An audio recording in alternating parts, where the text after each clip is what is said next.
Muy buenas tardes y empezamos un día más, un directo de Al Descubierto desde el canal de Twitch de Spanish Revolution. Soy Juan Fran Albert, director del Descubierto, acompañado como siempre de Adrián Juste, el jefe de redacción. Hemos traído una persona especialmente adecuada, ¿no?, para hablar de economía, ya que es todo un experto.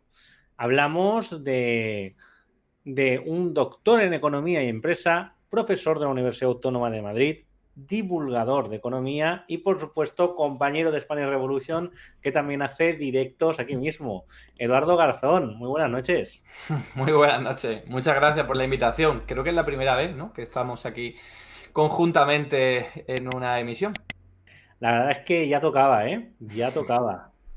Mira lo que bien se ve. ¿Qué cámara tiene? Mucho mejor que la nuestra, Adrián. Mira, Invirtiendo aquí. qué claridad, qué bien se te ve, Eduardo. Pues nada, sí, la verdad es que ya tocaba, ¿eh? Ya tocaba. Aquí es que tenemos la mala costumbre a veces de no vernos y está fatal, está fatal. Además, nos vimos una vez presencialmente hace ya año y pico, ¿no? Antes de Sí. que Raquel se volviera del bando del mal. En una fiesta, todo hay que En una decirlo. fiesta, en una fiesta. Exacto, Belmontes te dice, si tan comunista eres, pues tienes una cámara tan buena. ¿Eh? ¿Eh? Bueno, y nada, la verdad es que sí, sí, sí, sí. Estamos todos corriendo todo el día, como todo el mundo, ¿eh? En todas partes y mira. Capitalismo tardío es lo que tiene. Pues bueno, Eduardo Garzón, la verdad es que no necesito mucho presentarte, ¿no? La verdad es que eres una persona bastante conocida dentro de nuestro ámbito, bastante conocida por tu divulgación en economía, bastante conocida por tus tortas con rayo. Pero de todas maneras, pues bueno, puedes contarnos brevemente, por si hay alguien que ha vivido los últimos 10 años en una cueva y no sabe quién eres, ¿qué haces exactamente? Bueno, pues muy rápidamente. Yo soy profesor de economía en la Universidad Autónoma de Madrid, pero también divulgo economía a través de mis redes sociales. Siempre lo he hecho. Lo que pasa es que ahora le estoy dando más caña a YouTube, a Twitch, y hago emisiones. Ahora estoy lunes, martes y jueves. O sea que estoy emitiendo todo el día. Y esta semana, por todo esto de Trump, estoy prácticamente todos los días a todas horas. Y de hecho acabo de volver de una entrevista en Barcelona sobre lo mismo, sobre aranceles. Así que, bueno, aquí estoy para divulgar economía, que creo que es algo que es mucho más fácil de lo que parece, pero siempre nos lo enredan para que no nos metamos los mortales en temas económicos y entonces se queden los poderosos con esta cuestión tan importante. Efectivamente, ¿no? Además, quiero decir, vivimos un sobreexceso, además de divulgadores liberales, y que es un fenómeno que se repite en todas las ciencias sociales, aquí ya hemos hablado de ello, como por ejemplo en sociología y en políticas. La mayoría de los doctores y tal suelen situarse en una escala de izquierda, pero la mayoría de ellos no divulgan, y los poquísimos que hay en la extrema derecha, ya no en la derecha, son la mayoría de divulgadores también, ¿no? Y la verdad es que está muy bien, pues, oye, tener una persona con tu conocimiento y de la izquierda también divulgando en economía, ¿no? Que yo creo que hace mucha falta. Sí. Y bueno, una vez dicho esto también, pues bueno, un acierto lo de estar cada vez más presente en redes y sobre todo haciendo vídeos y tal, porque sabemos que la guerra cultural va por ahí, ¿no? Y que otros formatos funcionan menos. Y ya vamos a entrar un poquito en materia, ¿no? Porque ¿qué ha pasado, ¿no? Estas semanas. Es decir, ¿qué ha pasado con Trump, ¿no? Esa persona que han apoyado tanto los liberales. Que esto me parece un tema que me está haciendo mucha risa, mucha, porque ahora Rayo está un poco loco contra Trump, pero la cantidad de vídeos que ha hecho apoyándole y apoyando a toda la gente de cerca, ojo, ¿eh? Él y muchos, ¿no? Lo digo por señalarle, por señalar esto, pero vamos, todos los que de esta corriente. ¿Y qué está pasando, no? Porque de repente estamos viendo aranceles por todos lados, guerra económica. ¿Puedes hacernos un breve resumen de los últimos días y ya entraremos en materia individualmente? Vale, pues hago un resumen, aunque tenemos una noticia de última hora que acabamos de conocerla Sí, que hace lo cambia. apenas una hora, así que llevamos un día de loco con noticias y con las bolsas que suben y bajan, pero bueno, un resumen es básicamente que Donald Trump ha anunciado aranceles. Esto ya lo empezó a hacer hace 2 meses con respecto a México y Canadá, pero el día 2 de abril, que anunció como el Día de la Liberación, anunció aranceles recíprocos, así lo llamaba él, aunque en verdad no tenían nada que ver, a todos los países del mundo. Bueno, salvo unos cuantos por ahí como Rusia, Bielorrusia y tal, y encima también incluyó a, ya sabemos, ese meme tan gracioso, ¿no?, de incluir a unas islas en las que solo viven pingüinos, ¿no? Con lo cual parece que fue un resultado de ChatGPT, de haberle pedido a una inteligencia artificial generativa que le hiciera una cosa, porque ni eran aranceles recíprocos y encima se incluyen países en los que no hay humanos, ¿no? La clave es que eso no entraba en vigor en ese mismo momento, sino que la mayor parte de los aranceles supuestamente recíprocos entraban en vigor hoy, 9 de abril. Entonces hemos visto, bueno, una antesala en los mercados financieros preparándose, hundiéndose las bolsas. Hemos visto una caída en los mercados bursátiles a un nivel que no veíamos desde hace muchísimo tiempo. Nos estamos refiriendo al año 2020 con la pandemia, pero también 2008, incluso hasta nos hemos que remontar a 1987 para ver una caída en 3 días tan intensa, o sea que la cosa está que arde en el mercado financiero. Y hoy justo ha entrado también el mercado de deuda pública, que es otro tipo de mercado que es de renta fija en vez de renta variable, y han caído muchísimo el precio de los bonos públicos estadounidenses y se ha disparado su prima de riesgo a unos niveles de velocidad, quiero decir, de haber cambiado tan rápido que no veíamos también en mucho tiempo. Así que, de nuevo, han saltado todas las alarmas. Esto ha sido básicamente no por los aranceles anunciados por Donald Trump, sino por la represalia tomada sobre todo por China. También la Unión Europea ha anunciado unos aranceles que entrarían en vigor, en todo caso, el 15 de abril, la semana que viene, pero China sí que ha sido más fuerte y ha dicho, que me pones aranceles y encima bastante importante. Bueno, pues nosotros también. Donald Trump volvió a replicar diciendo, como me habéis puesto aranceles, yo los vuelvo a subir. Y al final, con esas idas y venidas de Musk, hemos llegado al momento de ahora que China tendría unos aranceles del 125%, que es una barbaridad, que yo creo que ni siquiera en la historia de todo el planeta y de toda la economía hemos vivido nunca, ni siquiera en el siglo XIX. Entonces, estamos hablando de una cosa absolutamente desproporcionada y extraordinaria, y veremos a ver cómo responde China ahora. La última noticia, ya con esto acabo, es que Donald Trump ha dicho que como hay un montón de países que no han replicado y no han contraatacado con aranceles, que les va a dejar 3 meses de pausa.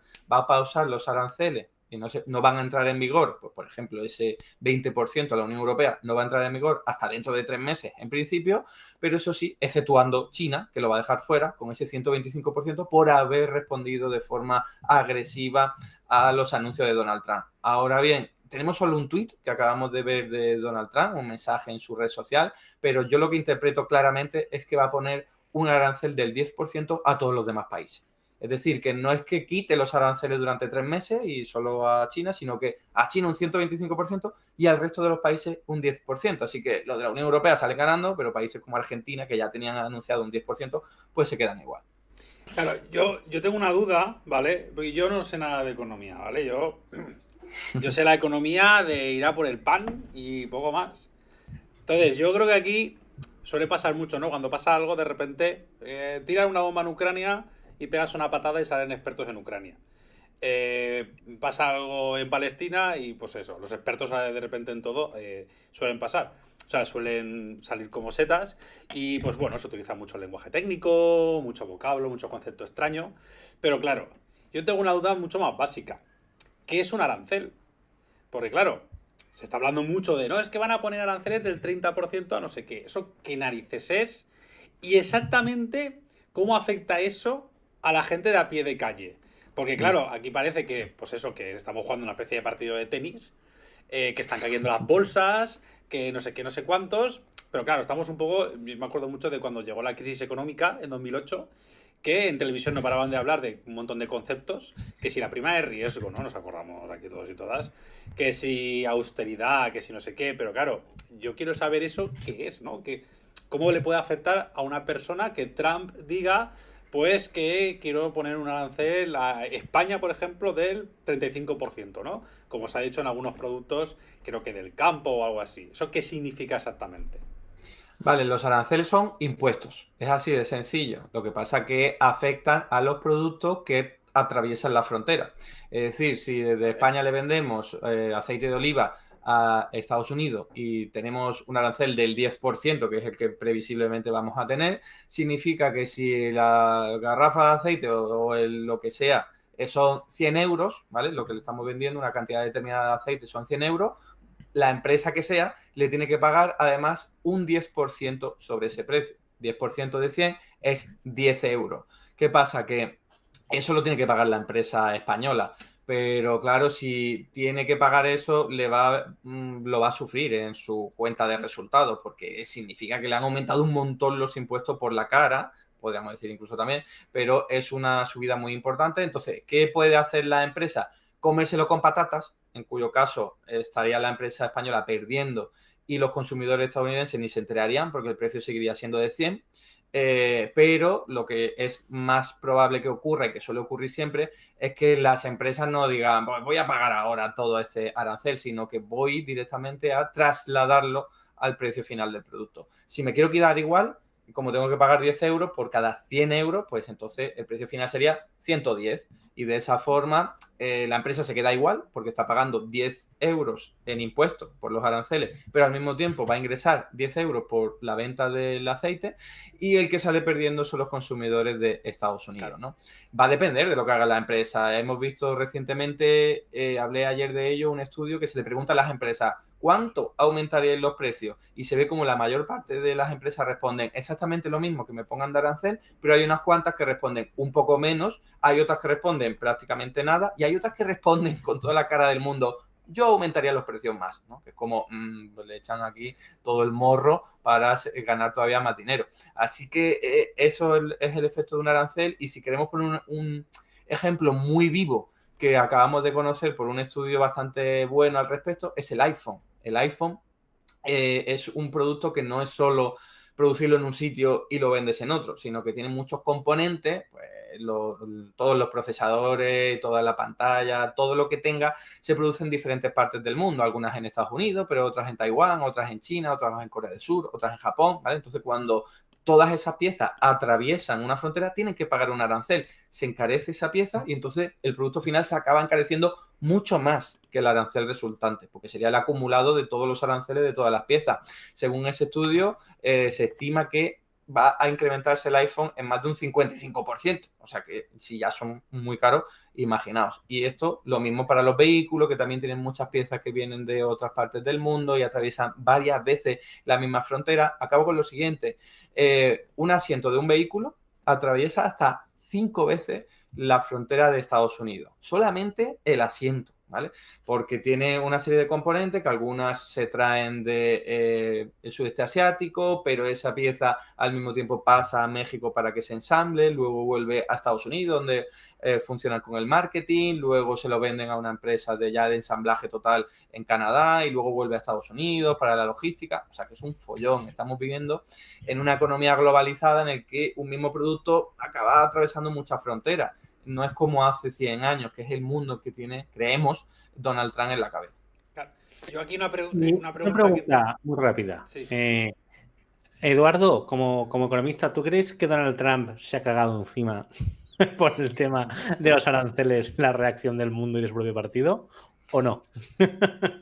Yo creo que presiones ha habido, eso por supuesto, pero porque no perdamos de vista que sus principales aliados, que son Elon Musk, Jeff Bezos y tal, o sea, se han pegado un batacazo tremendo. O sea, Tesla se ha hundido en un 50%. O sea, eso significa que por esa empresa Elon Musk ha perdido la mitad de su patrimonio, que veremos a ver cómo evoluciona luego la historia. Por eso ahora Elon Musk está tan cabreado, no sé si habéis comentado en alguna ocasión, que se ha vuelto en contra de Donald Trump y los más cercanos a Donald Trump incluso le han insultado y, bueno, o se han metido con él y Elon Musk les ha insultado a los demás diciendo que son tan listos como un ladrillo o algo así creo que ha dicho, ¿no? Sí. Entonces, todos sus aliados están sufriendo. Recordemos, si cae la bolsa, ¿quién pierde sobre todo? Pues los de Wall Street, que son los que han aupado a Donald Trump. Esto también tiene una lectura muy interesante porque Donald Trump ha dicho hoy mismo que le da igual eso, que sí que están sufriendo lo de la élite financiera, pero que él quiere ayudar al obrero, trabajador y además, añado yo, blanco hetero de la zona interior de Estados Unidos, que es su votante principal, ¿no? Entonces, aquí veríamos una vertiente de clase muy, muy interesante, porque parecería que Donald Trump se ha vuelto, yo qué sé, una especie de Che Guevara, ¿no? Ayudando a los obreros y persiguiendo a los de la élite financiera. Pero en cualquier caso, pues volviendo a lo que tú me comentabas, creo que y Donald Trump no sabemos muy bien lo que tiene en la cabeza, pero no perdamos de vista que a pesar de toda la presión que ha recibido y haber dado marcha atrás un poquito en esto, sigue manteniendo un arancel del 10% a todos los demás países, que un 10% es mucho, porque hoy día los aranceles promedios son en torno al 5% en el peor de los casos. Depende de los sectores, algunos que tienen más y otros sectores que no tienen prácticamente ningún arancel. Así que incluso aunque haya bajado esta amenaza y haya reducido su apuesta, sigue siendo muy elevada para los niveles que teníamos antes. Y bueno, en cualquier caso veremos a ver cómo evoluciona, porque a lo mejor mañana Donald Trump dice, pues nada, pues ya los quito, ¿no? Si es que esto, la verdad es que es un circo, porque así no se puede operar, no se puede hacer predicciones, cada día cambia de opinión, una vez dice una cosa, al día siguiente se desdice, y eso es lo que peor llevan los mercados financieros, porque yo siempre lo digo. A los inversores financieros, que normalmente son fondos de inversión y entidades bancarias, prefieren malas noticias a incertidumbre, porque con una mala noticia pueden operar, saben que las cosas van mal dadas, bueno, pues van a desinvertir o van a hacer lo que sea. Pero si hay incertidumbre, que un día pasa una cosa, al día siguiente otra, pues no saben qué hacer. Compran, venden, invierten, desinvierten, y tenemos así la bolsa, que sube, que baja, el mercado de la deuda pública también, y esto es un follón, es un caos. Claro, yo otra pregunta que tengo con el tema de los aranceles, porque claro, a priori pudiera parecer, ¿no?, que si yo, por ejemplo, vamos a suponer que yo tengo un país, España, ¿no?, que fabrica aceite, ¿vale? Y yo le pongo aranceles al aceite que viene de fuera. Entonces lo que pasa es que el aceite que viene de fuera valdrá, pues, lo que tú has dicho, ¿no?, 10 euros más que el aceite que yo produzco en España. Por lo tanto, a priori, que eso se llama proteccionismo, ¿no? Una medida en el sentido de que yo grabo lo que viene de fuera para estimular el consumo de lo que yo produzco en mi propio país. Entonces, a priori yo entiendo que los aranceles pueden tener un sentido positivo, y tú has dicho que históricamente se ha utilizado.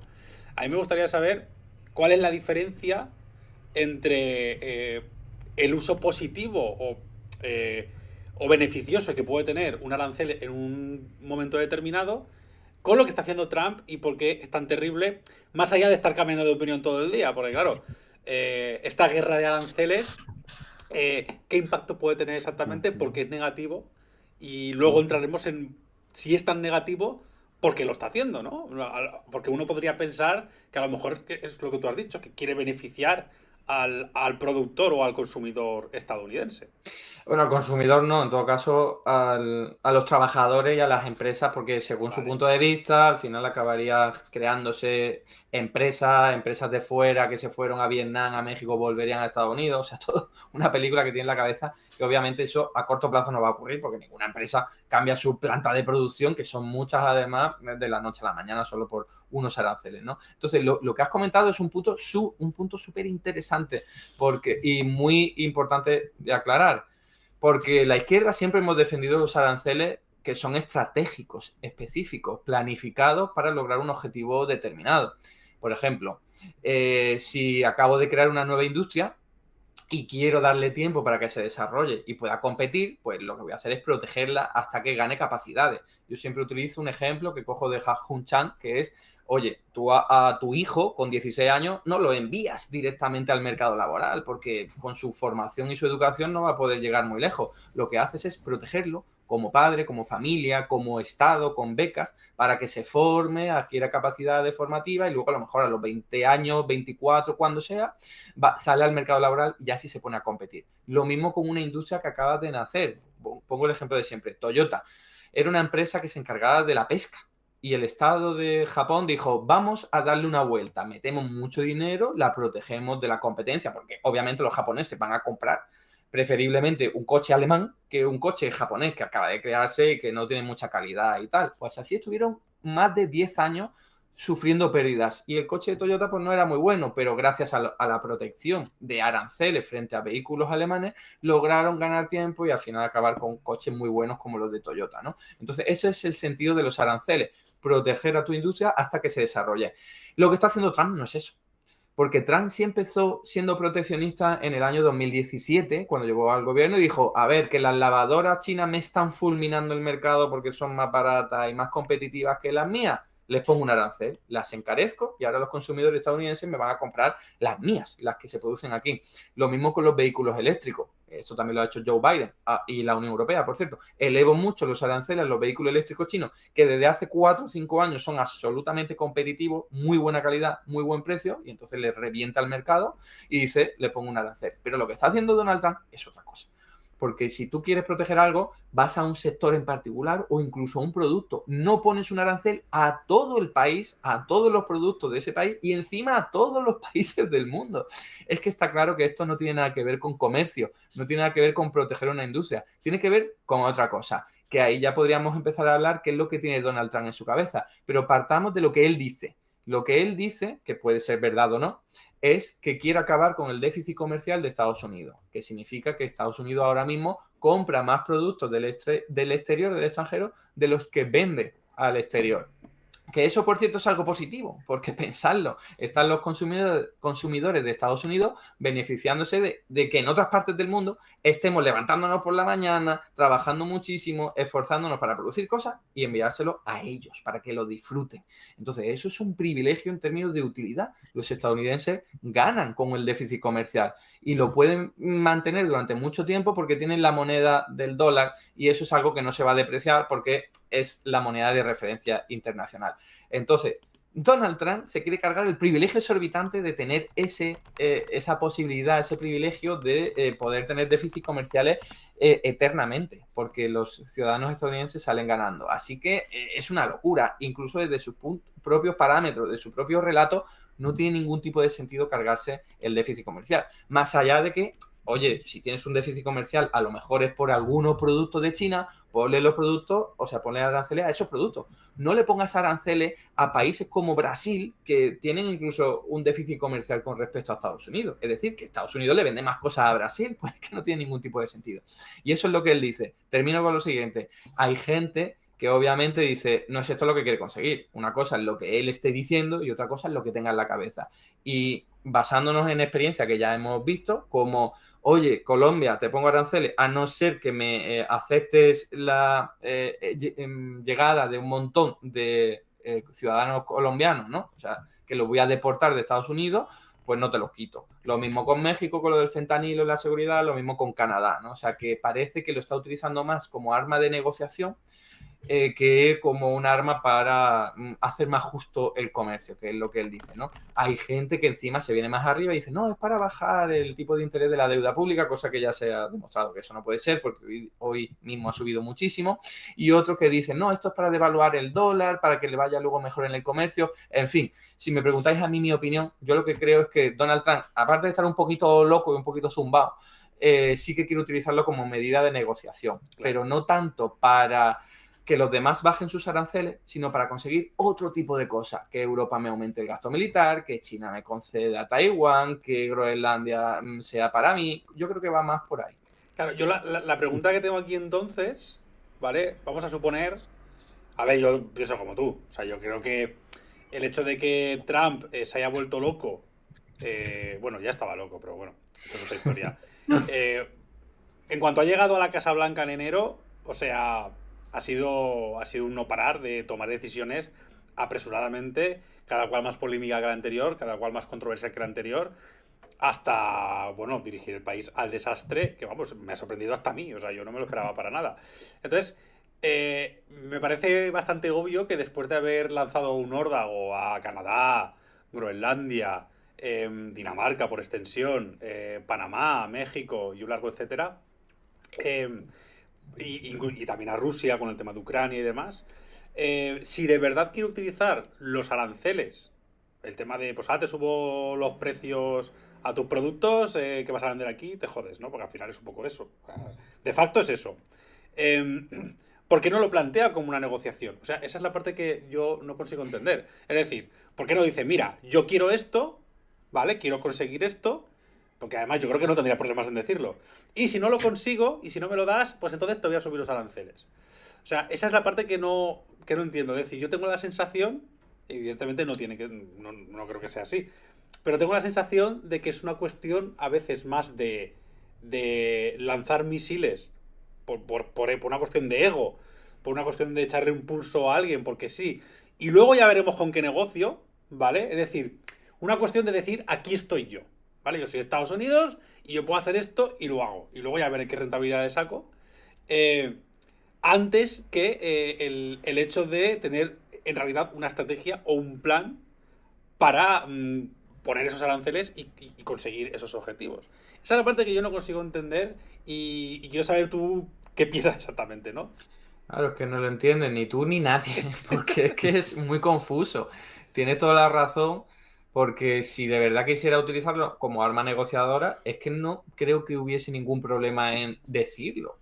Porque además él negocia muy fuerte, en plan, te pongo los aranceles y ahora vamos a negociar, ¿no? Es como si tú ahora le secuestras el hijo a alguien, le pones una pistola en la cabeza y dices, venga, vamos a negociar el precio de nuestra compraventa. O sea, que es una locura.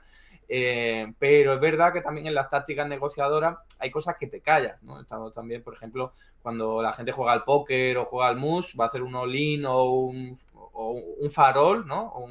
¿Cómo se llama? Un all-in o un órdago y no lo dice. Claro, no le dice al otro, te estoy haciendo un órdago, claro. O un all-in, no te lo reconoce porque al fin y al cabo, bueno, a lo mejor con lo que he dicho sí lo tiene que decir, pero si vas, juegas de farol por lo que sea, en ese mismo momento no muestras todas tus cartas. Yo creo que a lo mejor va por ahí, pero insisto, creo que no es lo que explicaría esto. Yo creo que Donald Trump, entre lo que has dicho, que es que tiene mucho ego, quiere mostrar su poder y quiere decir aquí el que manda soy yo. De hecho, la expresión de hacer América grande de nuevo es grande, no es más rica, es como, suena a que sea más poderosa. Entonces es como decir, aquí estoy yo, aquí mando y por eso a los países que se me rebelen les voy a perdonar, soy como el padre que perdona a los chiquillos que se portan bien y al que se porta mal, que es China, le voy a castigar todavía más. Al menos eso es lo que podría cuadrar, pero es que quién sabe, seguimos todavía muy perdidos. Sin embargo, la táctica de negociación sigue siendo dura, insisto en que ese 10% es muy elevado para todos los países, no hablemos ya del 125% a China, ¿no? Entonces yo creo que si quiere negociar, no sé hasta qué punto seguir en esas le va a funcionar. O sea que yo creo que también hay un poco de locura y que de verdad Donald Trump se cree su relato porque, insisto, desde antes de llegar al gobierno, él repetía R que R en su red social esa, que los déficits comerciales son negativos, basándose en las enseñanzas de McKinsey de hace un montón de tiempo en Estados Unidos, que los chinos les roban, que los europeos le tratan mal. O sea, en realidad me cuesta creer que eso sea parte del relato para lograrlo de la negociación. Yo creo que de verdad él se lo cree y entonces sigue con eso. Y bueno, pues no sabemos, a lo mejor se está un poco zumbado directamente y están los de su alrededor diciendo y yo, te estás pasando con todo esto y retrocede. Es que no lo sabemos, no sé cuándo lo sabremos, la verdad. A mí la verdad es que de todo este tema, ¿no? Yo concuerdo con que no creo que sea una estrategia simplemente de negociación, porque Donald Trump lleva con lo de los aranceles toda la vida, ¿eh? Es decir, no es una cosa desde hace poco tiempo, yo creo que lleva desde los 80 o 90 dando la murga con el tema de los aranceles, ¿no? Esto me parece bastante interesante. La cuestión es que yo creo que el tipo sabe muy poco de economía, sobre todo muy poco de economía pública, ¿no? Estamos con la tontería esta de gestionar los países como empresas, cuando aquí ya hemos explicado 1000 veces que no tiene nada que ver, ¿no? Y de hecho, por ejemplo, ni siquiera sabe lo que es un déficit comercial, ¿no? Para él, cualquier intercambio desfavorable, de hecho lo ha dicho así, es un déficit. Y tú, ¿pero qué estás diciendo, no? O la fórmula de los aranceles recíprocos, contando hasta el IVA y cualquier tontería de Europa, pues también eso es un arancel para él. ¿Y tú qué estás diciendo? A mí de esto me sale a recalcar varias cosas. Una es si la ultraderecha, perdón, si los liberales van a aprender de una vez que la ultraderecha es proteccionista intervencionista y se van a dar cuenta, porque no podemos menospreciar el papel que han tenido en el auge de Trump, ¿vale? Es decir, tenemos acá todas las cuentas que se consideran liberales, cercanas a Vox o no tan cercanas, dando la murga con Trump, ya se sorprenden, ¿no? Ya incluso algunas se desdicen. Yo he visto, de hecho, a varias intentando alejarse un poquito de Trump, cuando te has tirado últimos 8 años hablando de Trump. Y Trump, ojo, que ya me recuerdas tu libro de inicios de creo que fue 2017 o 2016, que era ¿por qué Trump no es liberal? Que estaba claro. Además, Trump en campaña siempre ha hablado de aranceles y de movidas, ¿no? Sobre todo de movidas. Todo de movidas. A mí es que me parece que Trump, la verdad es que copia mucho parte del esquema de la extrema derecha más clásica, más intervencionista, más corporativista, ¿no? De hecho, yo creo que esto de meter a Elon Musk y los tecnobillonarios por ahí iba mucho por el camino de una especie de gobierno corporativo, ¿no? Que es un sistema que utilizaban los fascistas para gobernar. Y claro, me hace mucha gracia, ¿no? Yo digo, a lo mejor ya los liberales aprenden que el nazismo era intervencionista y que la extrema derecha lo ha sido casi siempre, con muy pocas excepciones, ¿no? Como Javier Milei y pocas cositas más. Y luego otra es el tema de la locura de los planes de Trump, ¿no? En plan de todo esto es un plan de Trump. Tú no sabes lo que está haciendo. ¿Vale? Es decir, aquí no hay yo creo que no hay ningún plan maestro ni de coña, ¿vale? Es decir, están con un argumento de no, esto es para bajar el tema de la refinanciación de la deuda, no, esto es para ayudar a no sé qué del tesoro, esto es para bajar el gasto público de Estados Unidos. Y están todos los indicadores de Estados Unidos hechos una mierda. Es decir, desde que ha entrado los últimos meses, está todo peor. De hecho, hasta Doge no ha reducido nada el gasto público aún. ¿Vale? Es decir, todo esto de Elon Musk, el gasto, puta mentira. O sea, no ha reducido nada. Dice, no, es que el presupuesto está... Y dice, bueno, pues este presupuesto, ¿qué hace Elon Musk diciendo cada poco que ha recortado no sé cuántos billones, ¿no? En gasto. Yo creo que no tiene ningún plan, como ya no tuvo en la anterior legislatura, que hacía una cosa y el día siguiente hacía lo contrario y el día siguiente se desdecía. Sí que es verdad que puede ser un negociador muy duro, pero yo creo que no sabe ni lo que está haciendo. ¿Vale? Es decir, y que tampoco ha calculado bien la respuesta y también la respuesta interna, porque si la respuesta es solamente externa, yo creo que hubiera dado igual. Es decir, si al fin y al cabo es la izquierda la que lo critica y la gente consideran gobiernos enemigos, pues le puede dar igual. Pero vamos, ha habido... O sea, estos aranceles ha sido como para Milei, en mi opinión, el Libragate, ¿vale? Es decir, es una pérdida de credibilidad total, ya no ante los oponentes, sino ante los propios, que es lo que me parece muy reseñable. Entonces, no sé qué opinas un poquito de estas dos cuestiones, ¿no? Una, el parecido del gobierno de Trump con lo que hicieron los fascistas, o al menos el inicio, ¿no? Y dos, el tema de que no hay ningún plan y de la pérdida de credibilidad. Yo lo veo de la siguiente forma. Utilizando las enseñanzas de Karl Polanyi, el liberalismo es siempre la antesala del fascismo. Y por supuesto que habrá liberales que no lo crean, no se den cuenta, pero es que suele funcionar así. El liberalismo lo que hace es poner las reglas de la jungla y entonces el más fuerte va a ser beneficiado y los más débiles van a sufrir mucho, y entonces ya cuando los débiles lo están pasando muy mal por culpa de esas políticas liberales, luego votan a cualquier subnormal que empiece a proponer algo por ahí, ¿no? A cualquier loco como Hitler o como Donald Trump. Entonces, las políticas neoliberales son las que crean el caldo de cultivo para que luego el fascismo y en todas sus variantes prospere. Entonces, no me parece ninguna locura, ¿verdad? Que hemos visto extremas derechas muy diferentes entre sí. La de Milei no es una extrema derecha al uso, está más volcada hacia el liberalismo, pero, joder, tiene también su componente de extrema derecha claramente, ¿no? Con algunos discursos absolutamente homófobos, por ejemplo, ¿no? Pero la de Trump se parece más a Le Pen, ¿no? Más proteccionista, más anti-Unión Europea, concretamente. Entonces, yo creo que lo de Trump sí es una extrema derecha rancia, de esas conservadoras que encima se junta con que es el primer país del mundo que está en decadencia, la primera potencia en decadencia, y todo esto se revoluciona muchísimo más, ¿no? Y luego lo otro que comentabas era lo de... Bueno, por cierto, hay liberales que han despertado, por así decirlo, como Juan Ramón Rayo, que lo habéis dicho, en plan, ahora está a tope en contra de Donald Trump, pero todos los vídeos están ahí en la hemeroteca aplaudiéndole cualquier tipo de medida. La del Doge, la primera, por cierto, aunque ahora está diciendo, no, eso ha servido para recortar muy poco, que la realidad no es esa tampoco, porque cuando vemos los datos, es verdad que el gasto público total en dólares está un poco por encima del año pasado, pero es que eso es lo normal. O sea, cuando una economía va creciendo, tiene, en términos de dólares, en términos absolutos, tiene mayor gasto público por lógica.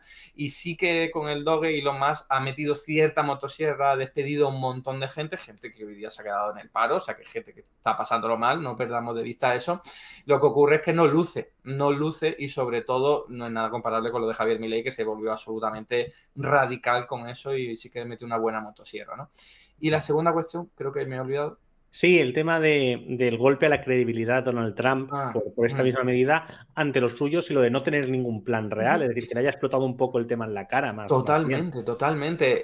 He visto hace 2 días datos de una encuesta que lo publicó el Financial Times que se le preguntaba no a la población estadounidense, que esa está quemada de Trump desde hace muchísimo tiempo, sino a los propios votantes de Donald Trump en el año 2024 y los separaba en 2 grupos. Unos eran los del MAGA, o sea, los que van a muerte con el proyecto que eso no ha cambiado su valoración ni su percepción de Donald Trump, pero el resto... MAGA is a cult, como dicen en Estados Unidos, ¿no?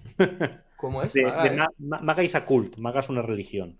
Es decir, porque de hecho se ven muchos comunicadores de extrema derecha que hace un año decían que X medidas eran malísimas, X medidas a lo mejor intervencionistas de Biden, y que con todo esto de Trump están, bueno, tampoco es tan grave, y estaban ahí criticando a muerte a Biden porque había subido la inflación un 1% o alguna cosa de estas, y ahora están, no, hombre, no es tan grave. Entonces están todo el rato con lo de MAGA y cool, ¿no? Eso me recuerda a un meme. Mientras vais hablando lo busco. Vale. Pero es que es así tal cual, son fanáticos. Es que estamos viendo cómo todos los indicadores que ellos siempre han puesto encima de la mesa como válidos, que es el Producto Interior Bruto, la bolsa, las expectativas de inflación, que desde la izquierda hemos dicho es mejor mirar el desempleo, la pobreza, la desigualdad, pero son sus propias coordenadas las que están fallando. Pues vemos como a pesar de eso el MAGA sigue igual, valorando todo igual. Bueno, pues el resto de votantes de Donald Trump en el año 2024 sí ha habido una caída tremenda, o sea, sigue siendo alta el apoyo, pero ha pasado a lo mejor del 80% al 60% o al 50% en temas como apoyo a Donald Trump, en temas como empleo, como inflación. Lo único que no ha cambiado es inmigración, que eso hemos visto en esas encuestas que siguen igual, o sea, siguen dándole su apoyo, pues porque está deportando gente y eso es lo que quieren los votantes, ¿no? Supongo. Así que estamos viendo cómo hay ahí una erosión muy rápida, porque no perdamos de vista que Donald Trump no lleva ni 3 meses en el gobierno, porque lo de Javier Milei al menos la lió parda, la cagó en 1 año y pico después de gobernar con eso de la criptolibra, ¿no? Que fue una barbaridad, fue algo absolutamente aberrante, ¿no? Y ya que nombraba a Juan Ramón Rayo está por un lado y ahora está como deshaciendo todo el apoyo que le dio a Donald Trump, que bueno, a Milei lo banca totalmente, al 100%, totalmente. Pero luego tenemos a gente como Daniel Lacalle que sigue ahí R apoyando a Donald Trump, a pesar de que este hombre se denomina liberal en lo económico, pues está a tope diciendo los aranceles son buenos, el día de la liberación es bueno para ti, o sea que es increíble el jardín que se está metiendo. También es verdad que la credibilidad de este hombre es que está por los suelos y ya no tiene nada que perder, pero me sorprende que haya todavía mucha gente que siga escuchando a este hombre, porque es que dice parida tras parida, es el economista de derecha peor, con menos rigor y menos seriedad de todos los que yo conozco. Es un militante de la derecha y del programa que sea. Y no olvidemos que también, me imagino que lo habéis sacado en algún momento, Isabel Díaz Ayuso también aplaudió el nombramiento de Donald Trump y no he escuchado ninguna declaración reciente, pero no me extrañaría que siguiera R apoyándolo, ¿eh? Aunque bueno, Feijóo es verdad que se ha desmarcado bastante de Donald Trump. Sí. A mí hay un tema más que también me hace mucha gracia, que es la ficción esta, que he hecho que lo has comentado un poco, que esto... Ese es el meme. Es maravilloso en este episodio hacer una referencia a la película Los pájaros. Ah, muy bien. Vale. Cuando en Padre de Familia viajan a un estado del sur. Bueno, pero son gente muy cercana, muy altruista, muy solidaria, tal, muy familiar. Y viajan y paran un momento en una gasolinera. Está todo en silencio. Son como una maravilla, zombies, ¿no? Una maravilla Padre de Familia, de verdad. Sí, y nada, este era el meme. Está guapo el meme. Pues lo que te quería contar, que ahora pasaremos, por cierto, con algunas preguntitas del chat. Si alguien ha hecho alguna pregunta hace un rato, por favor, si la puedes repetir para que las tengas así todas a mano. Aquí aquí ha habido una pregunta. Sí, un segundo, te digo una cosa más, Eduardo. El tema de esta ficción de que con los aranceles va a volver un montón de trabajo no cualificado a Estados Unidos, que además, ojo al retroceso. O sea, tienes una economía súper avanzada, basada en servicios, parte de manufactura y demás, y lo que quieres hacer es coser zapatillas. Es una cosa absurda, ¿no? Por varias razones. Una, ¿a qué precio tienes que vender unas zapatillas Nike que ya tienen una plusvalía gigantesca? Porque además sabemos que las empresas no van a recortarlo mucho, para que luego te saliera rentable, ¿no? Le has movido a la India para que te salga súper barato y ahora vas a tener que pagarle, ¿qué? $20 la hora a un obrero estadounidense para hacer zapatillas. O sea, ¿cuánto se va el precio de la zapatilla? ¿No? Que es algo estúpido. Dos, el tema de la automatización. De hecho, aunque Trump está con este discurso, es que ni los suyos lo creen. No sé quién ha sido, es un cargo republicano, un funcionario además, que ha dicho que, a ver, que esto no van a volver los empleos industriales, porque las fábricas están automatizadas, ¿vale? Lo que puede crearse es algo de trabajo para automatizar, pero no el trabajo obrero, ¿no? Que dices, joder, es que es un poco básico, ¿no? Entonces, todo esto pues puede tener algo de efecto en el empleo, porque puedes obligar a las empresas a volver a localizarse en tu país, pero en este discurso medio obrerista de Trump, yo creo que poco efecto. No sé cómo lo ves en ese aspecto. A corto plazo, ningún efecto, ya lo he más o menos mencionado antes. Esto que estás comentando es súper interesante porque encima es transversal un poco a las demandas de la izquierda, ¿no? O sea, nosotros desde la izquierda siempre hemos criticado la globalización porque el diagnóstico de Trump es correcto. Es decir, cuando una economía se liberaliza y aplica medidas liberales, volvemos a lo mismo de las enseñanzas de Karl Polanyi, lo que ocurre es que hay muchas empresas en Estados Unidos que pasan a realizar su actividad al otro lado de la frontera o al otro lado del Océano Pacífico porque les sale más barato. No solo pagar salarios, sino también pagar menos impuestos, pasarse por el forro medidas de control sanitario, control medioambiental. Entonces, desde la izquierda hemos dicho, cuidado, que eso lo que está haciendo es provocar doble daño.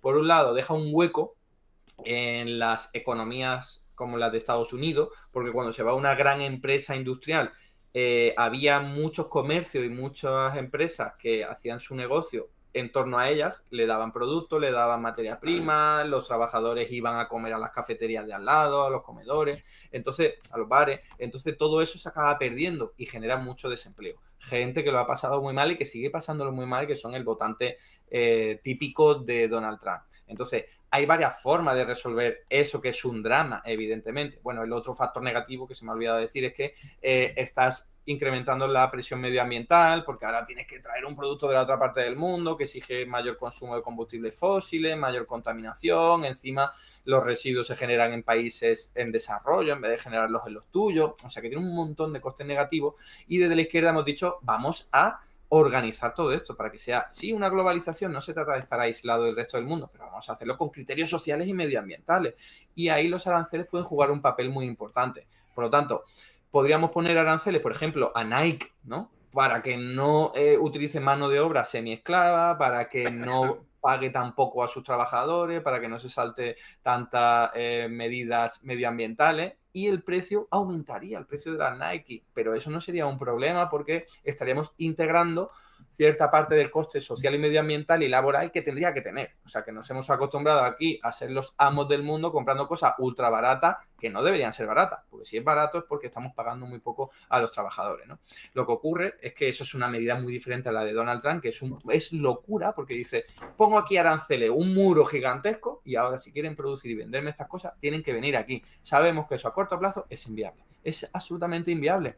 Ya hemos visto, de hecho, como algunas empresas están cancelando la producción en Estados Unidos, porque no ven esto claro con la incertidumbre y Donald Trump ha dicho, o lo dijo ayer, están viniendo muchas empresas a nuestro territorio como y mencionó Apple, dice, Apple va a hacer ya todos sus iPhone aquí en Estados Unidos. Eso lo dice él, a mí me cuesta mucho creerlo, ¿no?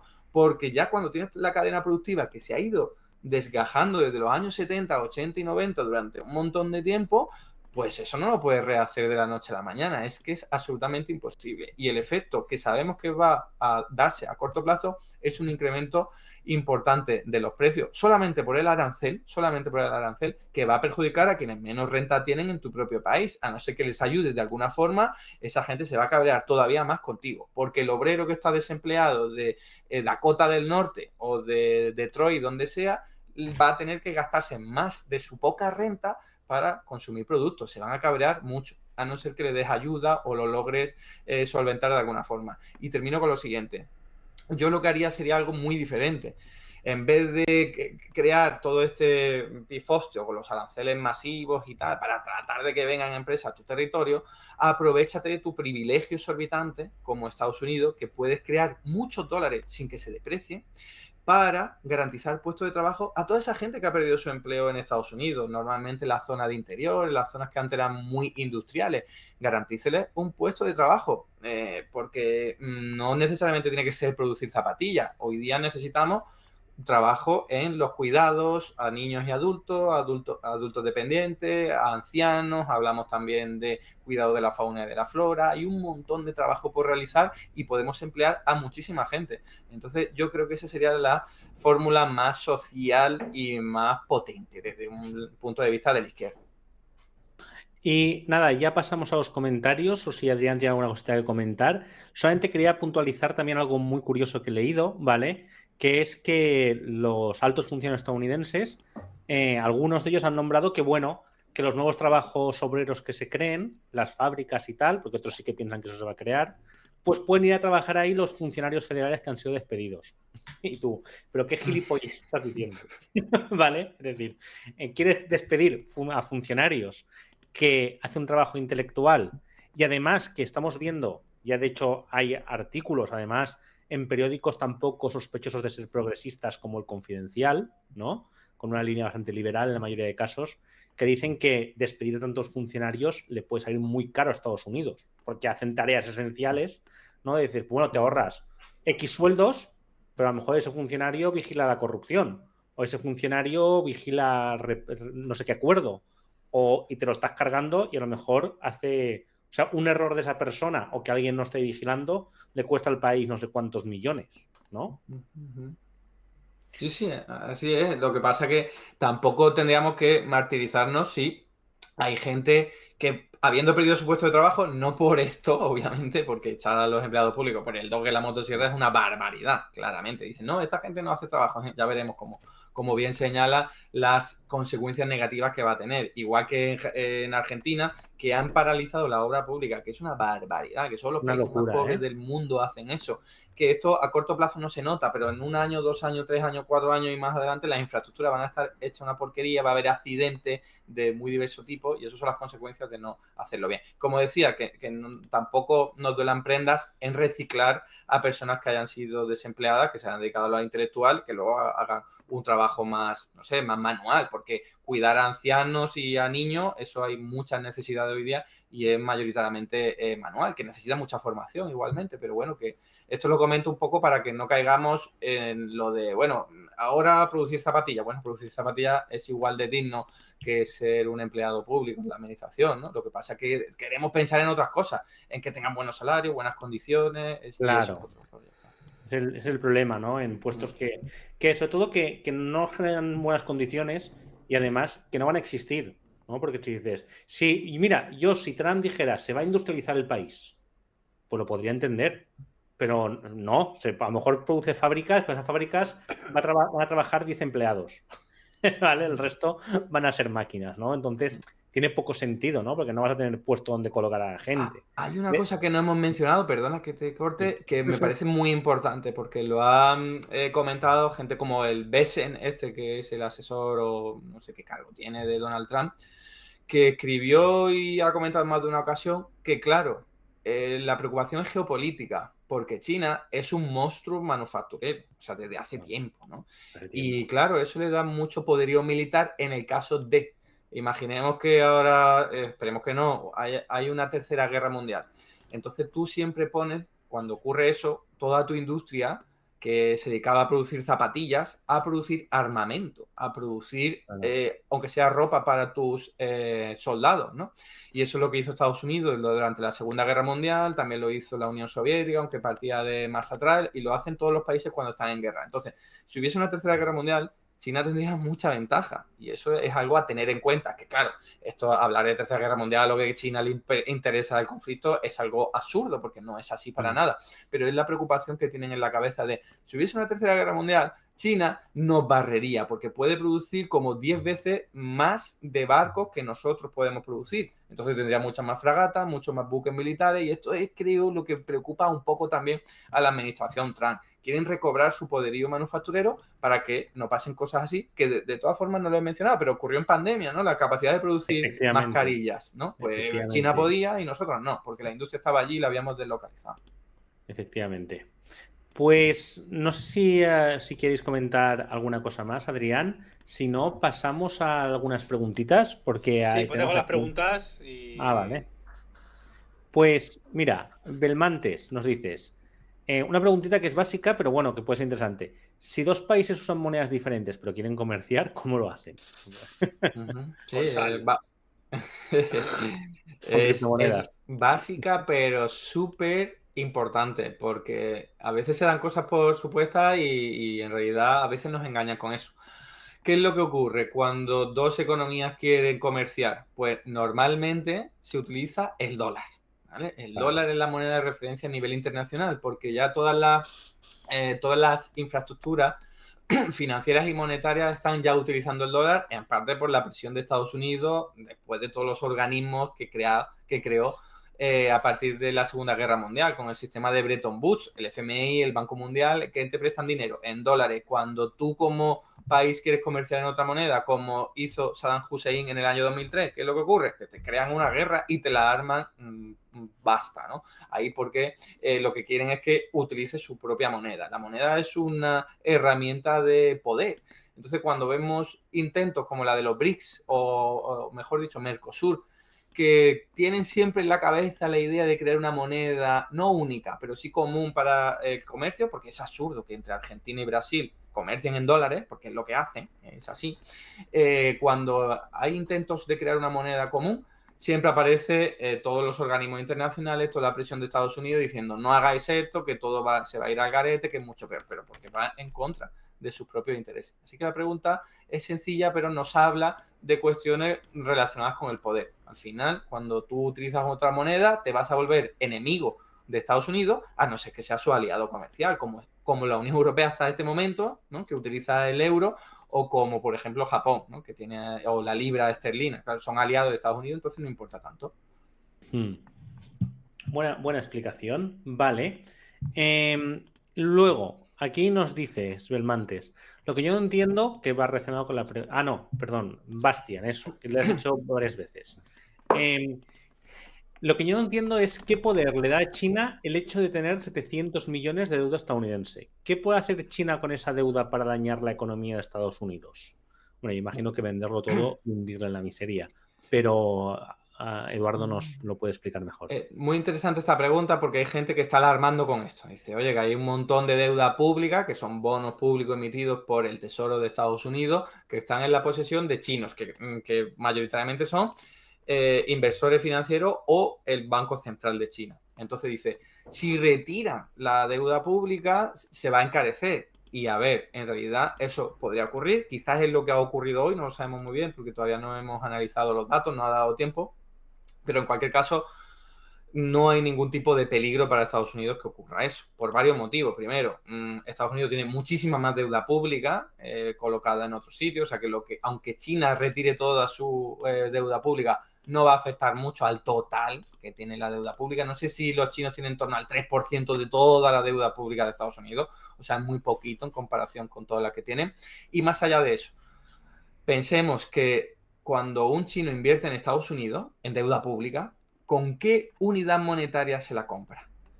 Solo con dólares. dólares estadounidenses. Es la moneda que crea a libre voluntad, sin ningún tipo de coste, y puede crear tantas como quiera el Banco Central de Estados Unidos, que es la Reserva Federal.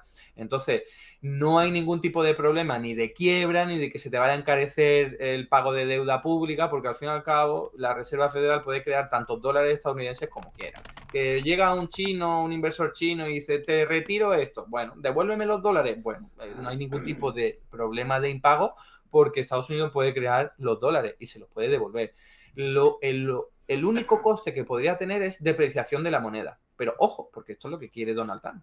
Donald Trump considera que o que puede querer, ¿no? Si partimos de que no sabemos muy bien qué es lo que quiere, qué es lo que tiene en la cabeza. Porque el dólar está muy apreciado, artificialmente apreciado por el poderío militar y monetario de Estados Unidos, al que nos acabamos de referir, que impone por la fuerza la utilización de su moneda en todo el mundo. Entonces la gente se queda con los dólares, los bancos centrales se quedan con los dólares, las empresas se quedan con los dólares, y eso aprecia, porque todo el mundo la demanda. Entonces eso te viene mal para el comercio. Y esto es un diagnóstico que hace bien Donald Trump, porque tener un dólar muy apreciado te viene mal para exportar tus productos. Entonces, si los chinos, los inversores, el gobierno y los agentes económicos retiran todos esos dólares de deuda pública, pensad que están convirtiendo dólares en forma de deuda pública y lo convierten en dólares en efectivo. O sea que ahí en realidad no hay ningún cambio. Lo que sí podría hacer algo de daño es esos dólares en efectivo, ahora los cambio a otra moneda. Eso sí que podría depreciar la moneda, cambiaría el régimen internacional si lo hicieras de forma masiva, régimen monetario internacional, pero insisto que eso le podría venir bien para el relato de Donald Trump, que es, quiero un dólar más barato para que no me salga tan caro comprar cosas fuera y para que me salga mejor vender cosas fuera, reduciendo así el déficit comercial, que es lo que tiene este hombre en la cabeza. Eso sin duda, porque lo repite todo el rato. Muy bien.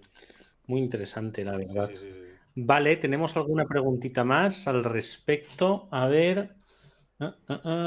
Mira, Avellana de la Colina, más que una pregunta, nos dice: China vende toneladas de productos a Estados Unidos, lo que genera un superávit comercial. Recibe más dólares de los que gasta. En lugar de dejarlos parados, compra bonos del Tesoro. Además, eso ayuda a mantener alto el valor del dólar y bajo el valor del yuan. ¿Por qué le interesa? Porque sus exportaciones se vuelven más baratas para otros países claves para una economía tan orientada a exportar. Además, es un as en la manga. Más o menos está bien explicado eso, que ha sido una respuesta que ha hecho otra. ¿Vale? Sí, la ha hecho muy bien. O sea, no sé quién ha sido, pero sí, con una concepción adecuada de cómo funcionan los intercambios comerciales con las divisas. Porque, efectivamente, cuando China vende un producto a Estados Unidos, recibe dólares. ¿Qué hace la empresa que tiene los dólares? Parte de los dólares se los puede quedar porque le viene bien a la empresa para comprar otras cosas o para protegerse frente a alguna inclemencia financiera, pero otra parte las va a cambiar por yuanes, porque tiene que pagarle a sus trabajadores en yuanes, porque tiene que pagar impuestos en yuanes, porque tendrá que comprar otras cosas en China en yuanes, ¿vale? Entonces, cuando el Banco Central recibe esos dólares, porque a cambio le ha dado los yuanes a la empresa, ¿qué hace con ello? Dice, esto me lo quedo.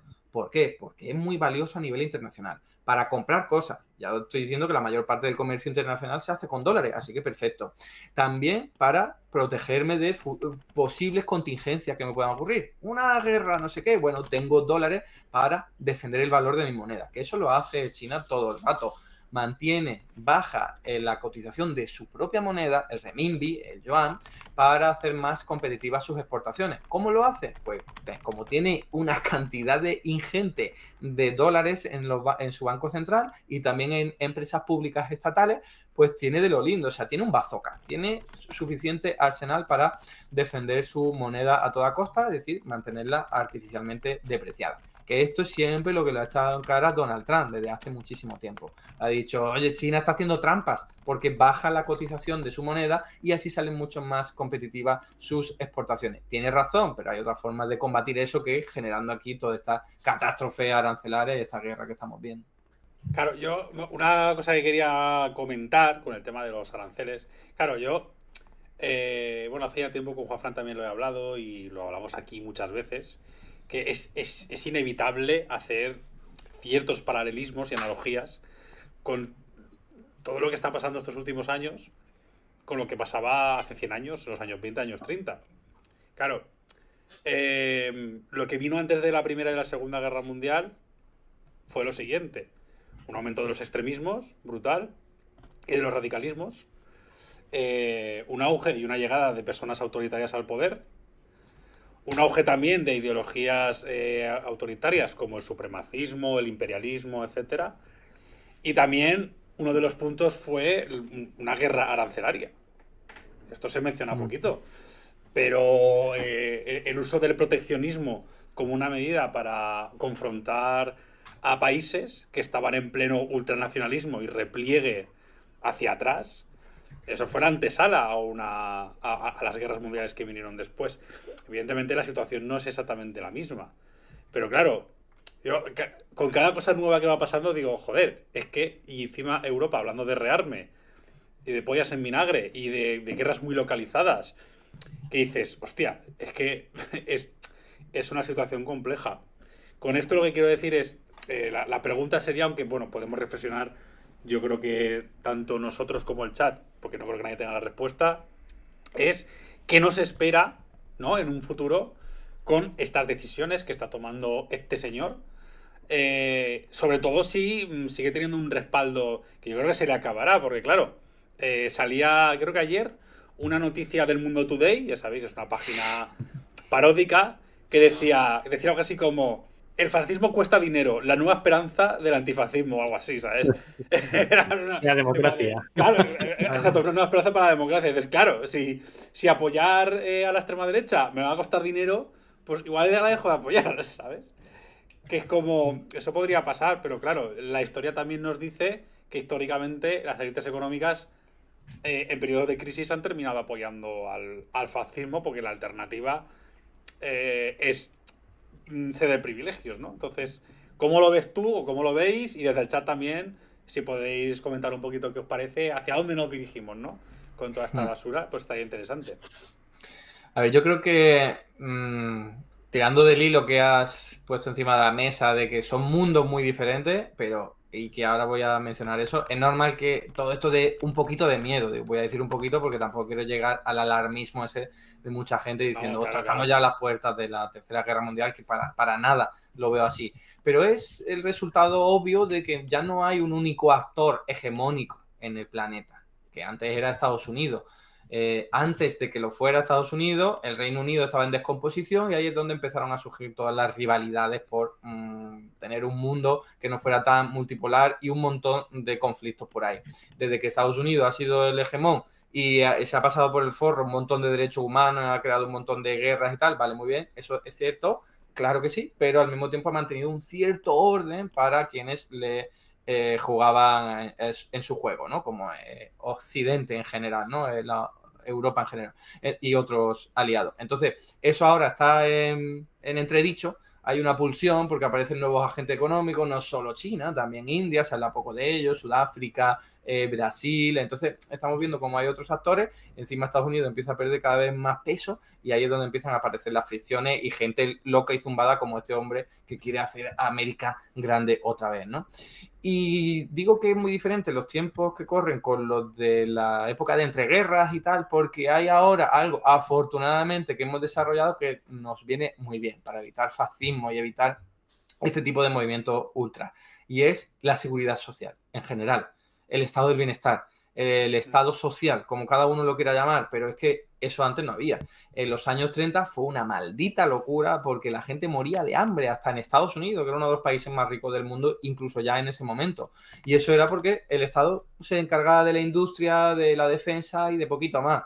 Gracias a todo lo que ocurrió después de la Segunda Guerra Mundial, los estados se dieron cuenta que había que tener cierta cobertura social, en buena medida para que no te hicieran la revolución en esos países, porque estaban mirando a la Unión Soviética diciendo, oye, allí han hecho la revolución, todo el mundo tiene una casa, todo el mundo tiene empleo, sí, en las condiciones que sean, pero oye, que yo aquí en el mundo capitalista me estoy muriendo de hambre. Entonces, para que no hicieran la revolución también socialista en estos países, se empezó a dar derechos. Entonces hemos conquistado mucho, que sí, que siempre nos lo tratan de arrebatar, nos han recortado mucho, pero seguimos teniendo una red de seguridad social tremenda de la leche.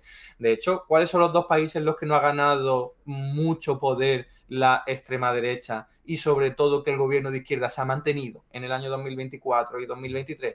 El de México y el de España. Y yo veo claro que es porque, partiendo de que sí que han tenido muchos defectos y que se podría haber hecho mucho mejor, joder, han creado unas redes de seguridad social tremendas con la crisis inflacionaria después de la pandemia y con la guerra de Ucrania. O sea que cuando tú defiendes y proteges a la gente de las inclemencias de los mercados, ya no se van a ir tan fácilmente a votar a la derecha. Entonces, en la Gran Depresión era una locura porque la gente se moría directamente, están dispuestos a votar a quien sea de forma desesperada. Algo parecido, salvando la distancia, como lo de Argentina, cuando las cosas van tan mal, pues te aparece un loco que te dice que te va a resolver todos los problemas y tú estás desesperado y lo votas. Esto es así. Así que cuanto menos desesperemos a la gente, pues mejor para que no triunfe la extrema derecha. A ver, por aquí nos preguntan, ¿es posible sobrevivir en este nuevo escenario sin soberanía monetaria? A ver, ¿quién ha preguntado eso? Que parece que es de teoría monetaria moderna, ¿no? A ver, soberanía monetaria, para quien no nos siga, es el hecho de que un país pueda crear la moneda que utiliza. Por ejemplo, España no es el caso, porque España utilizamos el euro que no podemos crear. Lo crea el Banco Central Europeo, que depende de la Unión Europea en general, no de España, ¿no? En cambio, Suiza sí tiene soberanía monetaria, el Reino Unido sí tiene, y todos los países que tengan su propia moneda sí tienen. Y eso te da muchísimas ventajas, aunque también el hecho de tener una moneda común como la del euro te otorga otras ventajas. Entonces, este es el debate de siempre. Yo la verdad es que preferiría que los estados tuvieran su propia moneda, porque la moneda es una herramienta de poder, ya he hecho referencia a esto antes. Entonces, lo lógico es que un estado, si va a mantener el poder para controlar su territorio, también tenga la moneda, porque es una herramienta más, como poner las leyes, como dar ayudas a la gente, la moneda es una más. Entonces, lo lógico es que el estado tenga también una única moneda. De hecho, lo hemos visto a lo largo de la historia, cuando hay una reunificación de un país, como Italia, como Alemania, acaban teniendo solo una moneda. Cuando hay una desintegración de países como la de Yugoslavia, la antigua Yugoslavia o la Unión Soviética, cada uno de esos países pasa a tener una sola moneda. Lo raro es lo de la Unión Europea, ¿no? La eurozona concretamente, que tenemos una moneda para muchos países en los que no hay unión política, ni muchísimo menos, tampoco unión fiscal y mucho menos unión bancaria. Entonces, la verdad es que es una defesio, es un monstruo de Frankenstein que no funciona bien. Ahora bien, ha funcionado mejor en los últimos años porque han aprendido de sus errores, sobre todo después de la pandemia, porque la Unión Europea de ahora no es la misma de que hace 10 años. No. Para nada. De la troika hemos pasado a meter miles de millones de dinero público para todo, para ayudar a todo, cuando antes era el austericidio, ¿no? Que vivimos. Y lo han hecho obligado. Entonces, una de las soluciones podría ser que la Unión Europea fuera un estado. Eso es, sería una solución. Hay gente que dice, qué locura, cada uno con su idioma, cada uno con su cultura, y es verdad que cuesta mucho imaginárselo, ¿no? Pero aunque no llegue a ser un estado, que al menos sí tenga muchos más mecanismos de compensación como los que acabáis de decir. Que hay una guerra, una pandemia o lo que sea, vamos a dar ayuda de forma mancomunada sin esa rivalidad de hace 10 años de a Grecia no, porque son unos vagos, a España no, porque también, en fin. Ahora las cosas afortunadamente han cambiado, porque no le ha quedado más remedio, todo hay que decirlo. Cambió cuando en Grecia iba un tío con el puño levantado ganando en las elecciones, o cuando surgió el 15M en España, o cuando apareció Marine Le Pen con muchísima más fuerza todavía, o los extremismos en Finlandia o en Hungría. Ahí fue cuando le vieron la oreja al lobo y dijeron, hostia, que Dios aprieta pero no ahoga, ¿no? Entonces, es porque tuvieron que hacerlo, ¿no? Entonces, yo creo que merece la pena, con esto termino, luchar por eso. O sea, ya tenemos todo este pifostio montado. Vamos a tratar de mejorarlo, vamos a tratar de que, aunque no tengamos soberanía monetaria, vamos a tratar de que funcione de una forma más armónica, porque tener el euro te concibe muchas ventajas. Yo siempre he sido muy crítico con el euro y con esta construcción europea neoliberal, porque es al fin y al cabo lo que es, pero oye, que el euro sí que te protege frente a depreciaciones importantes, no hay riesgo de tipo de cambio entre los países, tiene muchas ventajas que son muy interesantes y que convendría mantener. Sí, yo estoy de acuerdo contigo. De hecho, yo actualmente siempre apoyo más pues aprovechar lo que ya está la Unión Europea e intentar volcarla un poco más hacia nuestro lado, que ya de hecho, quiero decir, para la extrema derecha odia a la Unión Europea porque la ven progre. Y tú dices, a ver, no. Estás confundiendo que respeten los mínimos derechos humanos con lo que para ti es el progre, que es muy diferente. Porque la Unión Europea nace como una unión neoliberal, como tú has dicho, ¿no? Y una unión puramente económica, solamente que han dicho, oye, habría que respetar los derechos de la gente, ¿no creéis? Y aquí es donde están vueltos ultras locos. Es que la única manera que tienes de unir a varios países tan diferentes es que les salga rentable estar dentro. Y les sale rentable si puede obtener herramientas que ayuden al desarrollo económico, social y político del país. Si no, no estás dentro. Es Que si no tiene ningún sentido. No vas a tragar con el euro. ¿Por qué España tragó con el euro? Porque luego llegaron un montón de dinero de los fondos FEDER, de los fondos de no sé qué, para mejorar el desastre que teníamos aquí después de la transición. O sea, es que eso es así. Es que eso es así. Sí, creo. Y en el momento en el que la Unión Europea se utiliza para exprimir a los ciudadanos, se te levanta la gente en contra. ¿Para qué me voy a quedar aquí? Si yo no tengo nada que ver con un alemán, me juntaré con el alemán si entre todos hacemos algo interesante. Y yo creo que eso lo han ido entendiendo, que al final Alemania y Francia quieren mantener su posición hegemónica en la Unión Europea y no la van a perder si se comportan como unos capullos. O sea, es que esto es así, porque a nadie nos cae bien, sobre todo Francia. Es que es verdad, es que no nos caen bien, no nos soportamos mucho. Esto es así, entonces, joder, yo estoy dispuesto a remar. Yo me he vuelto muy europeísta con el tiempo, porque claro, creo que en Europa tenemos cosas súper guays, como un Estado de Derecho y social, como no hay en todo el mundo, quitando quizá de China y de ciertos países así un poco más socialistas. Y coño, pues vamos a tirar por ahí. Yo estoy dispuesto a arrimar el hombro con quien sea si se trata de proteger los intereses de los trabajadores. Esto es así. Entonces, pues bueno, sigamos por ahí. Ahora bien, si la extrema derecha se hace con el poder, apoyado por la derecha conservadora o la derecha liberal, y empiezan a tirar para atrás todo eso... Prepárate. Claro, le van a dar mucho por saco a la Unión Europea ahí. Claro, si empiezan a dar por culo con eso... Que no lo creo porque yo creo que eso últimamente perjudica a los países y mira cómo ha reaccionado la Unión Europea contra Hungría y contra Polonia. En plan de, me vacilas, pues no te preocupes, que ahora voy a por ti a saco, ¿no? Pero bueno... ¿Habéis visto el comentario de Bastián en el chat? Es buenísimo, el de la noticia del Mundo Today. Sí, es buenísima. ¿Visteis la noticia del Mundo Today que dice que la mayoría de españoles apoyaría un ejército europeo formado por franceses? Sí. Claro. Yo, por ejemplo, a una unidad militar en defensa, yo no le diría que no. Yo apoyaría un ejército de húngaros, con Orbán al frente. No, pero es verdad que tuviéramos una defensa común en la Unión Europea, un ejército común. Yo creo que, aparte de ahorrar costes, también favorecería mucho el intercambio cultural, social, porque mucha gente se olvida que dentro del ejército hay un montón de puestos de trabajo, en logística, en comunicación, en psicología. O sea, funcionaría como un Erasmus de la defensa. Igual que existe con la policía, con la Interpol, con la Europol. Es que hay varios problemas con el tema del ejército europeo, que es el tema idiomático, ¿vale? Que aunque parezca que no es ninguna tontería, y dos, las distintas culturas militares de los ejércitos. Y eso que hablamos de ejércitos occidentales. Y luego que hay muchos mandos, por ejemplo, aquí en España pasa, que hay muchos mandos para el ejército que es. Pues imagínate a nivel europeo lo que pasa. Y todos quieren mandar. Entonces, al final tienes unas estructuras que no acaban de ser muy competentes. Claro. Pero bueno, posiblemente... Lo veo más sencillo que una unidad fiscal, por ejemplo. Una armonización fiscal y bancaria sí que me parece un trabajazo. Ponte de acuerdo en los impuestos con 27 países. Eso sí que me parece una movida que te cagas.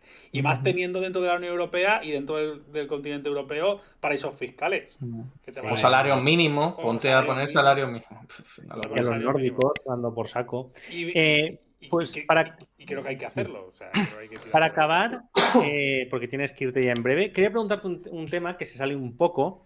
Y es ¿qué piensas de este argumento? Es de las relaciones con China, ¿no? Es decir, ahora parece que acabamos de descubrir China, ¿vale? Y además, por ejemplo, nosotros la verdad es que cada vez nos gusta más también China, ¿vale? Es decir, quitando la parte negativa que tiene, ¿no? De que no es una democracia liberal y nosotros nos hemos criado en la realidad de que si no eres una democracia, además entendiendo democracia por democracia liberal, ojo, pues no es un sistema admisible, ¿no? Y estamos un poco en esa construcción mental, pues claro, cuando es un sistema de corte dictatorial, que esto habría que matizarlo mucho, ¿no? Por la misma pugna interna que hay en el Partido Comunista y en el poder político chino, ¿no? Que no es una dictadura como la de Franco, con un líder absoluto y tal, sino con una pugna política, ¿no? Interna constante. Pero bueno, una vez quitado esto, pues nos damos cuenta de que China también tiene muchas cosas muy positivas. Y a mí, tú que estás más metido en esto, ¿no? Me hace mucha gracia el tema de cómo los liberales te dicen que no, hombre, que China lo que es un estado muy capitalista, ¿no? Y me hizo gracia, creo que fue en el podcast de Joe Rogan, que salió un empresario asustado de China es increíblemente socialista. Vale, pero asustado, en plan Joe Rogan. ¿Pero de verdad esto es así? Y decía, sí, esto es así, yo he estado ahí y el Estado se mete en todo, ¿no?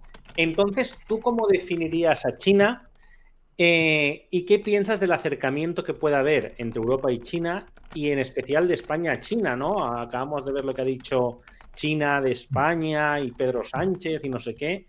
Entonces, no sé, ¿qué opinas de todo esto? Es un poco difuso, divaga, ¿eh? Sí, no, pero está bien porque es el tema del momento y yo llevo siguiendo a China desde hace tiempo porque estaba cantado que iba a ser el futuro.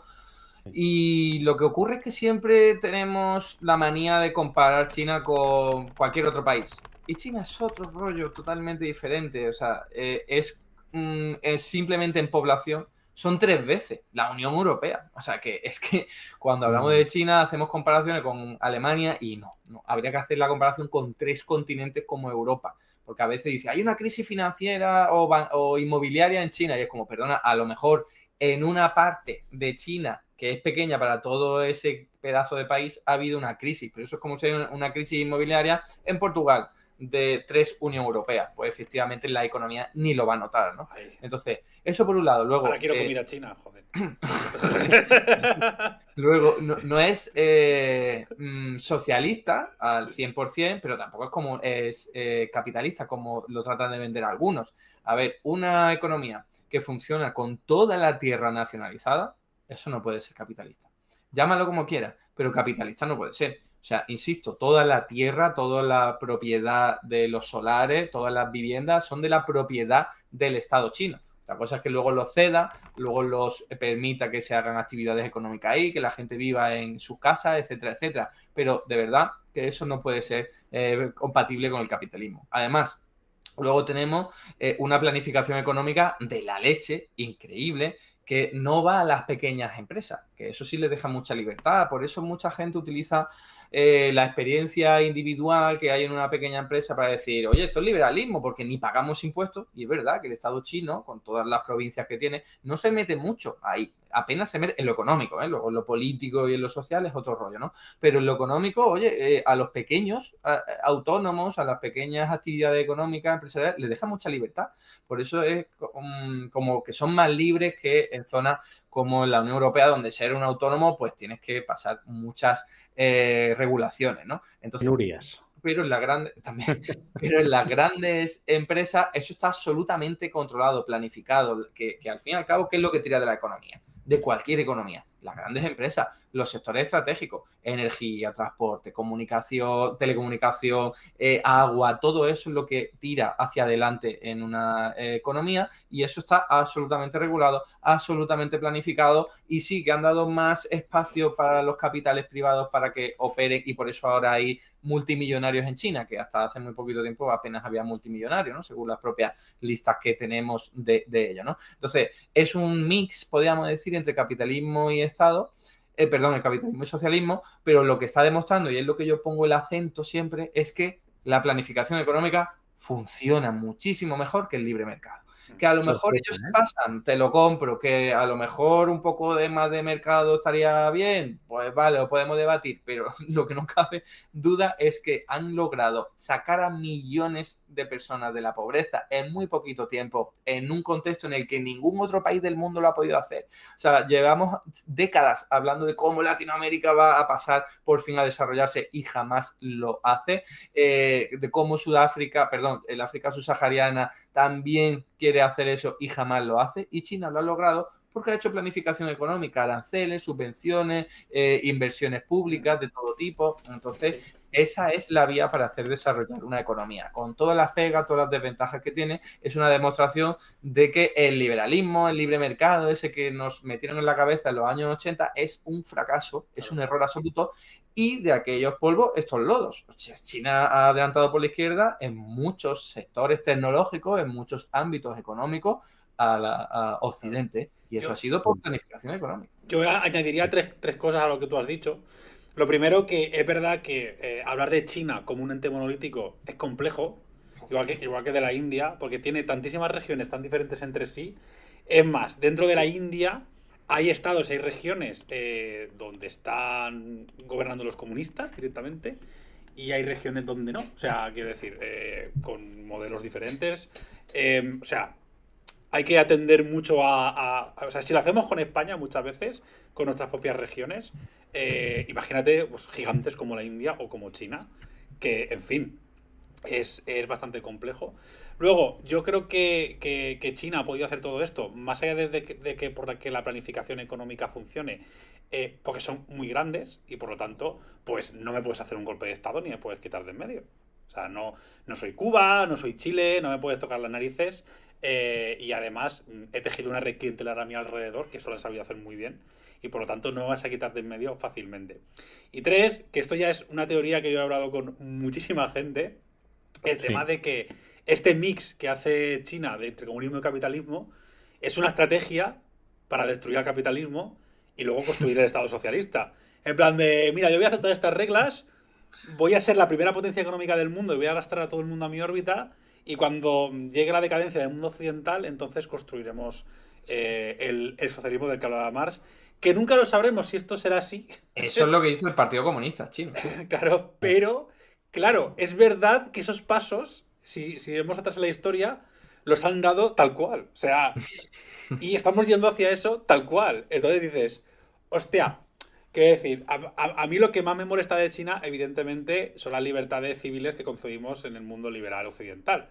Libertad de expresión, de información, de pensamiento, ¿no? El tema de la intranet, todo esto, que yo creo que es donde deberían, evidentemente, mejorar, ¿no? La participación política, estas cosas que defendemos aquí, y que evidentemente lo hacemos desde una óptica occidental, pero yo creo que es una cosa pues, que tiene que mejorar, sinceramente, ¿no?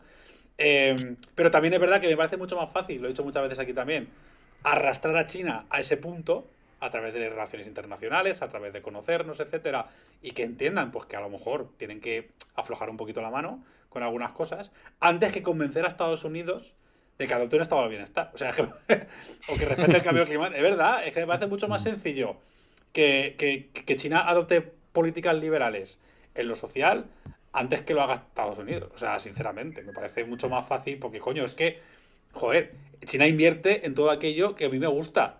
En protegernos del cambio climático, en servicios públicos, en energías limpias. Joder, y es verdad que yo miro hace 20 años y dices, joder, qué país de mierda. Pero es que en todos los indicadores ha mejorado. Entonces, pues bueno, falta mucho, sobre todo yo que soy bastante anarquista. Yo creo que pues, yo no creo en la autoridad, ¿no? Vertical. Y evidentemente China, otra cosa no, pero vertical es de la hostia. Pero coño, me parece más complicado que China cambie en eso a que Estados Unidos invierta en energías limpias, proteja con el cambio climático, deje de declarar guerras a diestro y siniestro. Joder, esa es otra cosa, que China, la política exterior que tiene, es súper poco agresiva. Sí, muy pacifista. No podría, han tenido un conflicto bélico desde la guerra de Corea de 1953. Podría arrasar si quisiera con todo lo que tiene. Empieza a enviar chinos a todo. O sea, que es verdad, podría hacer 1000 destrozos. Tiene a Oriente Medio ahí. Podría dar 3 pasos y ¿sabes? Pero no sé. Es que yo creo que evidentemente tiene que ver mucho con la cultura y el pensamiento que tienen, ¿no? La manera que tienen de funcionar. Y yo creo que es ahí donde Estados Unidos no va a cambiar. O sea, ellos están con el tema este del... ¿Cómo se llama?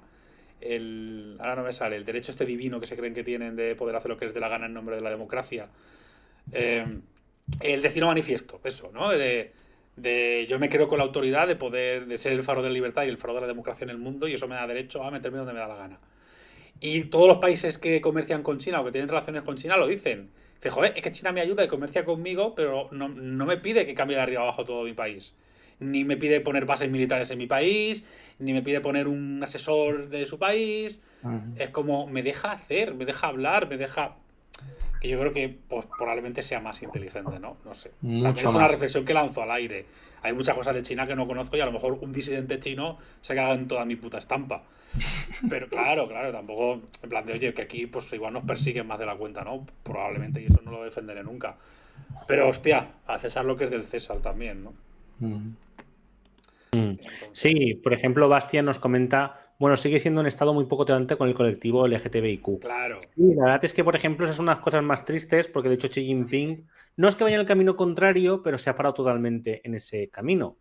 Pero es verdad que yo veo más fácil atraer un estado que se dice socialista a que tiene que ser tolerante con todo el mundo, porque es la base del socialismo, Es decir, es estúpido que quieras que todos los trabajadores sean iguales y que luego persigas a una gente por sus características sexuales, ¿vale? Es estúpido, es incoherente, y de ahí que la mayoría de estados socialistas modernos pues han dicho, oye, aquí la cagamos. Entonces yo creo que China, que además es estado racional, en algún momento dirá que no, mientras que es muy fácil que veamos una involución grandísima ahí en la mayoría de Occidente.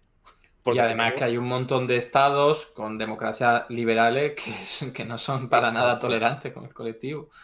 No solo eso, sino que las fuerzas que dicen que hay que ir contra esa tolerancia están muy al alza en todo Occidente. Es decir, Occidente está viendo una pulsión hacia la derecha gigantesca y, sinceramente, yo más que temporal pienso que es que están en el ADN de Occidente, porque si en el ADN de Occidente está el colonialismo, está la supremacía europea y cultural y tal, pues eso te lleva hacia donde te lleva al final, por más que lo intentes tapar. Yo creo que... Y ya no hablemos de Estados Unidos, que la mayoría de su historia ha sido decidir entre la extrema derecha o Ciudadanos. Entonces, ¿eso a dónde te lleva? Pues a Trump, si es que no tenía otro fin, y Trump es el principio, es con lo que dices aquí, ¿no? Que lo siguiente es Gilead, que no son nada lejos. O sea, pero nada lejos. Porque este gilipollas le va a salir mal porque gobiernan muy mal. O sea, son unos inútiles gestionando a la extrema derecha. No, desde luego, la eficiencia del Estado chino no vamos a discutirla aquí. Pero... Eso, otra cosa no. Pero la eficiencia no voy a discutirla. Y luego que criticamos pues medidas e instituciones autoritarias de China, pero somos muy benevolentes con las de las democracias liberales. Que esto ya lo habéis hablado un montón de ocasiones, pero aquí votamos cada 4 años y si te he visto no me acuerdo.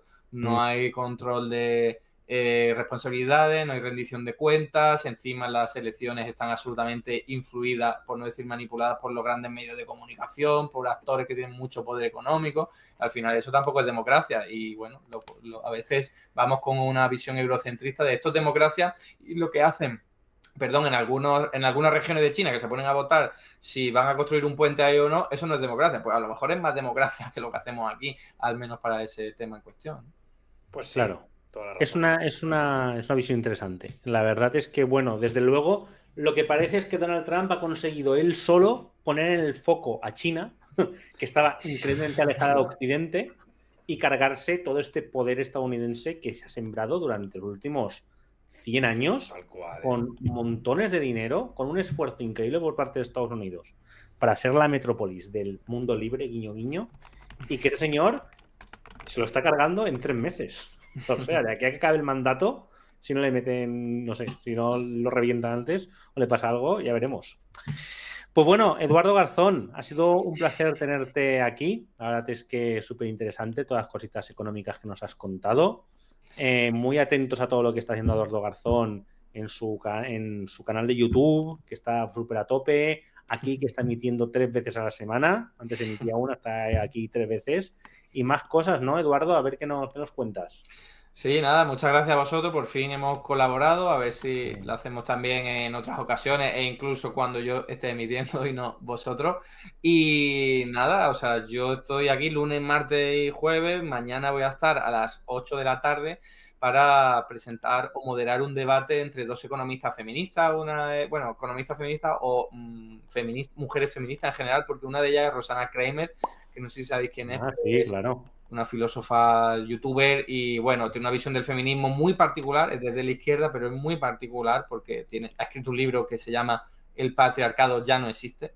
Entonces, como le hice una entrevista y me llamó mucho la atención eso, y ella tiene argumentos de sobra y datos. Entonces, digo, vamos a ponerla a debatir con alguien que sepa, no conmigo que no tengo ni idea. Y mañana a las 8 de la tarde tenemos un debate muy chulo al respecto, con Julia Constanzo, que va a estar al otro lado, ¿no? Y bueno, los lunes a las 8 hago mi repaso de las noticias de actualidad económica y el martes hago entrevistas a economistas heterodoxos y leo algunos de mis libros y recomiendo otros libros, o sea, a los friki.